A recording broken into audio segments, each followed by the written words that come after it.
दोस्तों, शाहरुख खान के बेटे आर्यन खान की debut web series beds of Bollywood release होने के बाद से लगातार चर्चा में है। सोशल मीडिया में बहुत सारे कमेंट्स आ रहे हैं और मैक्सिमम लोग इसको पसंद कर रहे हैं और काफ़ी अच्छी बातें लिखी जा रही है। कई लोगों का कहना है कि जिस तरह का डेब्यू आर्यन ने किया है उसकी तारीफ होना चाहिए। अव्वल तो वो पर्दे पर नहीं आए और पर्दे के पीछे उन्होंने बतौर राइटर डायरेक्टर काम किया है और बहुत सारे लोग उनके काम से सेटिस्फाइड हैं। जब मैंने इसका रिव्यू किया तो कई दोस्तों का, कई दर्शक साथियों का ये कहना था कि थोड़ा सा आप डिटेल में बताइए, क्योंकि नॉर्मली जब भी मैं किसी फिल्म का या वेब सीरीज़ का रिव्यू करता हूँ तो मैं स्टोरी बहुत ज़्यादा रिवील नहीं करता हूँ। मगर जिस तरह से हमारे साथी दर्शकों ने कहा कि आप थोड़ा सा इसको डिटेल में बताइए, उन्होंने ये देखी नहीं है और उनका कहना है कि जब आप बताएंगे तब हम तय करेंगे कि इसे देखें या ना देखें। तो और ख़ास तौर पे एक और चीज़, कुछ लोगों ने ये भी कहा कि इस वेब सीरीज़ का जो एंड है उसकी बहुत सारी चर्चा हो रही, तो क्या वो एंड है तो उसको भी थोड़ा सा एक्सप्लेन कीजिए। तो अब अगर आप ऐसे दर्शक हैं, ऐसे हमारे साथी हैं जो स्पॉयलर्स नहीं चाहते हैं वीडियो में, तो मैं आपसे कहूँगा कि इस वीडियो को आप आगे ना देखें। लेकिन अगर आप ऐसे हैं कि भाई जिन्हें बहुत कोई ख़ास फ़र्क नहीं पड़ता है स्पॉयलर्स के बावजूद, तो फिर आप इसको देखिए और आपको इस वीडियो में मज़ा आएगा, मैं आपको बताऊं। क्योंकि आर्यन खान की ये जो वेब सीरीज़ है, जैसे मैंने रिव्यू में कहा कि एवरेज है, ऐसा नहीं कि बहुत ग्रेट काम किया है या सीरीज़ में ऐसी चीज़ें बताई है जो कि लोग नहीं जानते हैं। लेकिन इसका जो ट्विस्ट है कहानी का, जो कि लास्ट एपिसोड में आता है, वो काफ़ी इंटरेस्टिंग है और उसने ही लोगों को चौंकाया है।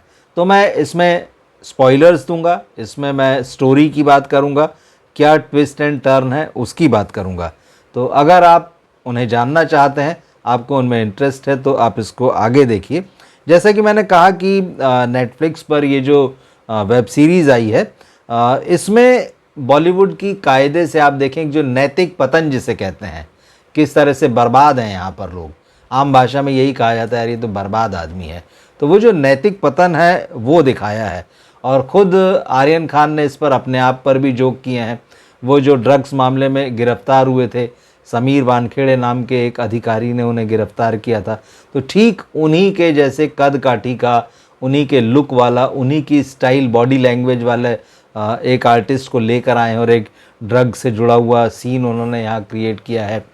जेल में जब इस वेब सीरीज़ का हीरो आसमान जाता है तो पुलिस वाला उससे कहता है कि अरे भाई जेल जाने के बाद तो लोग ज़्यादा फेमस हो जाते हैं। तो इस तरह का डार्क ह्यूमर वगैरह जो है वो आर्यन ने बताया लोग पसंद कर रहे हैं। मैं आता हूँ स्पॉयलर्स पर। अभी देखिए ये भी एक तरीके के स्पॉयलर हैं छोटे छोटे जो मैंने आपको दिए, लेकिन जो असली स्पॉयलर है वो मैं आपको आगे बताता हूँ। कि इस फिल्म का जो हीरो है आसमान, लक्ष्य ने उसका रोल निभाया है, वो दिल्ली से मुंबई आता है, उसको फिल्मों में सफलता मिल जाती है। अब दूसरी फिल्म उसको करण जौहर ऑफर करते हैं। अजय तलवार नाम का एक सुपरस्टार है बॉलीवुड का, बॉबी देओल ने ये रोल किया है। तो उसकी जो बेटी होती है करिश्मा तलवार, उसको करण जौहर लॉन्च करते हैं और करिश्मा के अपोजिट वो आसमान सिंह को लेते हैं, क्योंकि आसमान की पहली फिल्म हिट हो चुकी है और वो पॉपुलर हो चुका है काफ़ी। अब जब वो अपनी फिल्म के लिए, करण अपनी फिल्म के लिए आसमान और करिश्मा की जोड़ी बनाते हैं, तो ये बात अजय को अच्छी नहीं लगती। अजय तलवार जो सुपरस्टार है वो रोकना चाहता है करण जौहर को कि भाई तुम हीरो जो है ये मत लो, हीरो कोई और लो। वो कहता है कि मैं चाहता हूँ मेरी बेटी किसी स्टार के अपोजिट लॉन्च हो, किसी न्यू कमर के अपोजिट उसको लॉन्च मत करो, ये सही लॉन्च नहीं। लेकिन करण जौहर कहते हैं कि भाई मैं किसी को भी लेके फिल्म बनाऊँ और मेरे जैसी लव स्टोरी तो कोई बना नहीं सकता है, और मेरी फिल्म जो रहेगी कभी भी ये नहीं होगा कि स्टार्स के नाम पर वो होगी, लोग उसको यही कहेंगे कि ये करण जौहर की स्टोरी। मगर अजय तलवार बार बार इस बात पर जोर देता है कि फिल्म से आसमान को निकाला जाए और धीरे धीरे आप देखते हैं कि आसमान के खिलाफ वो होता जाता है और हर तरह की चीज़ करता है जिससे कि आसमान के कैरियर को नुकसान हो या फिर वो उनकी बेटी से दूर चला जाए या फिर कम से कम करण जौहर अपनी फिल्म से उसे निकाल दें। लेकिन इधर होता ये है कि आसमान और करिश्मा को एक दूसरे से प्यार हो जाता है और ये प्यार लगातार गहरा होता जाता है। आसमान करिश्मा के घर तक पहुंच जाता है, ये बात भी उसके पिता को अच्छी नहीं लगती।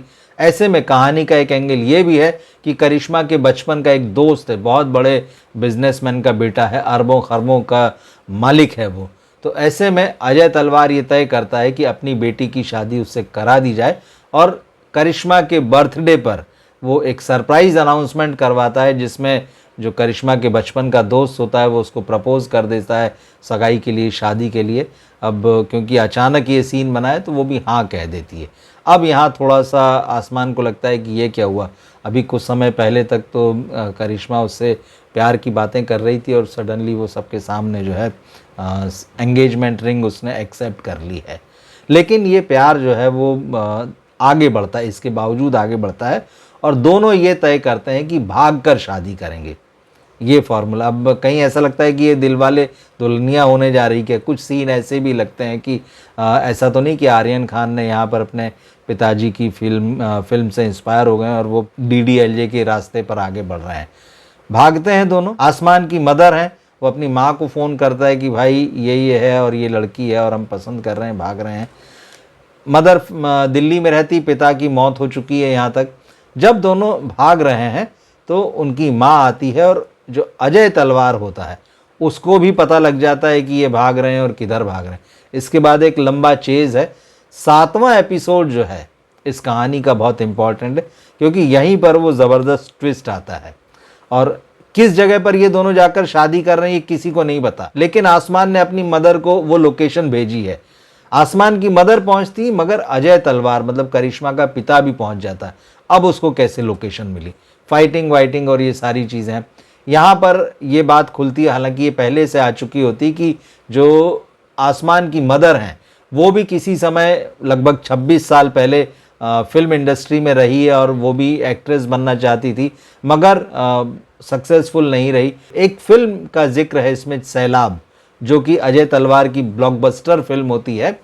उस फिल्म का फ्लैशबैक यहाँ पर आता है और आप देखते हैं कि एक गाना चल रहा है जिसमें अजय तलवार यानी बॉबी देओल डांस कर रहे हैं और उन्हीं के साथ में आसमान सिंह की मदर नीता भी डांस कर रही। और यहाँ पर फ्लैशबैक में आपको पहली बार अजय तलवार और नीता साथ साथ दिखते हैं, दोनों के कुछ रोमांटिक सीन भी नजर आते हैं। और यहाँ पर कहानी ये खुलती है कि आसमान का पिता अजय तलवार है। ये बहुत बड़ा शौक होता है और दर्शक के लिए भी होता है, ऐसा नहीं कि उन कैरेक्टर्स के लिए बस होता है, दर्शक के लिए भी होता है। अब इस तरह से आसमान और करिश्मा एक दूसरे के भाई बहन हुए, भले ही हाफ ब्रदर हाफ सिस्टर कहिए, दोनों का रिश्ता कुछ और ही निकलता है।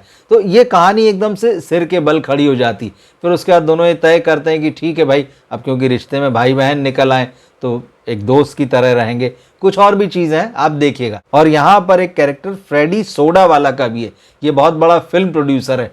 उसके सामने भी ये सारी चीज़ें जब खुलती है, अजय तलवार और नीता का पास्ट, आसमान सिंह और करिश्मा की कहानी, तब वो डिसाइड करता है, जबकि वो बर्बाद होने के कगार पर आ गया है, तब वो डिसाइड करता है कि वो इनकी कहानी पर फिल्म बनाने जा रहा है और उस फिल्म का नाम वो रखता है बास्टर्ड्स ऑफ बॉलीवुड। अब जब बैड्स ऑफ बॉलीवुड का अनाउंसमेंट हुआ था, जिस तरह से इसका पोस्टर आया था और जिस तरह से बैड्स लिखा गया है, तो कई लोगों का यहाँ कहना था कि ये बैड्स दरअसल वो गाली है। तो वही गाली जो है इस वेब सीरीज के अंदर आती है एक फिल्म के अनाउंसमेंट के रूप में। वेब सीरीज का क्लाइमैक्स आप सोच भी नहीं सकते कि ऐसा होने जा रहा है। तो ये डार्क ह्यूमर है, डार्क शॉट है बॉलीवुड के ऊपर। अब पता नहीं बॉलीवुड में ऐसे कितने रिश्ते और ऐसी कितनी कहानियां हैं, ऐसे कितने लोग काम कर रहे हैं। तो ये आर्यन खान का टेक है। शाहरुख खान ने उनको इस वेब सीरीज़ को बनाने में बहुत मदद की है, ये बात खूब अच्छे से जानते हैं, क्योंकि जिस तरह से बॉलीवुड के तमाम एक्टर्स ने और सितारों ने इसमें कैमियो किया है, वो शाहरुख खान के बगैर पॉसिबल ही नहीं था। नेटफ्लिक्स जैसा प्लेटफॉर्म मिलना किसी डेब्यू डायरेक्टर को इतनी बड़ी वेब सीरीज़ के साथ में, प्रोडक्शन वाइज भी बड़ी वेब सीरीज़ है और सितारों की बात तो अलग है।